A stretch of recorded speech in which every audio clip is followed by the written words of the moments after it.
Now let's bring in Middle East strategic analyst Avi Melamed. He is a former Israeli intelligence official, the founder and CEO of Inside the Middle East Intelligence Perspectives. Avi, given that it is just 1 year on since October 7, I actually just want to start off asking you a question about that day in itself. Clearly a very traumatic day for Israel, a very sad day, one of tragedy, but then equally a big intelligence failure.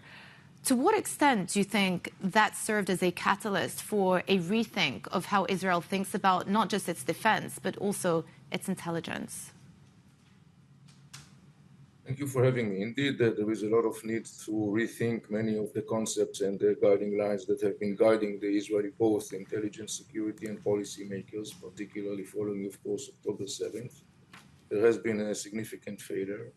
I would say that one of the most significant ramifications following that is we should expect that from now onwards, Israel will be much less reluctant to act proactively to intercept military and terror threats around its borders.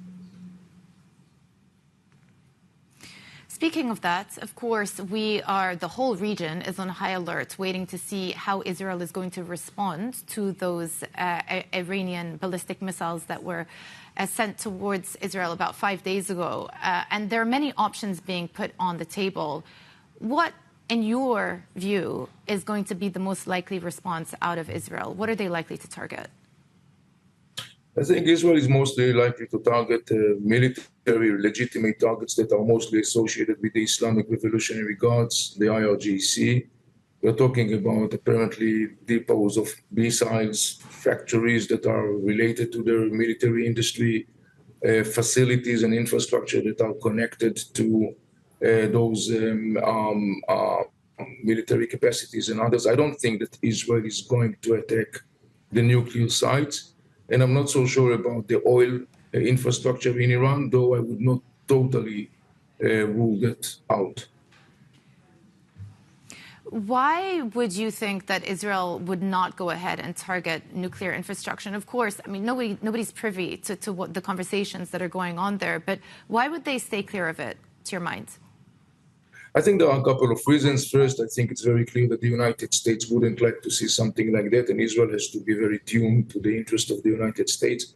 I think there is another reason. Israel wants to, on the one hand, to demonstrate very clearly and across the Middle East, and that's exactly, I think, what's going to happen, that if you attack Israel with hundreds of ballistic missiles, you should expect severe ramifications.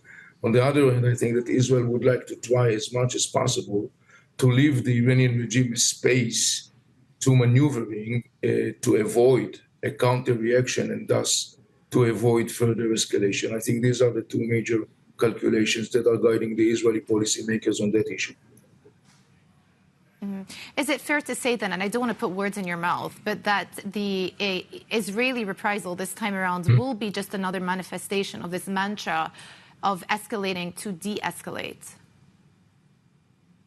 In a way, you could look at it this way, but I think that we have to look at the big picture, and the most significant picture is this one. This war that Israel is now fighting in different arenas basically manifests the threat that the Mullah regime is presenting not only to Israel, but also to the region and the world. As a reminder, Houthis, one of the proxies of the Iranians, are constantly attacking global trade, maritime trade in the Red Sea and the Bab el-Mandeb Strait.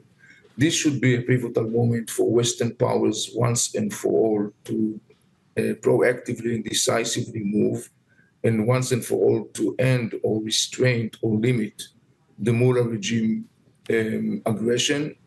If they are not going to do it today, the challenge is going to be by far much more significant tomorrow. Yeah.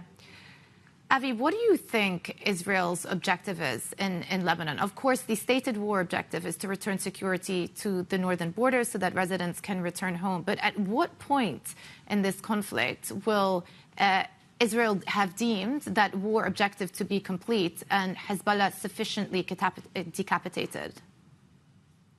It's not about eliminating Hezbollah. It's, as you said, basically to make sure that there are conditions that will secure the return of Israelis that have become refugees because of Hezbollah's attack. We are looking at some 60,000, 70,000 Israelis that could go back to live in their communities along the Israeli-Lebanese border.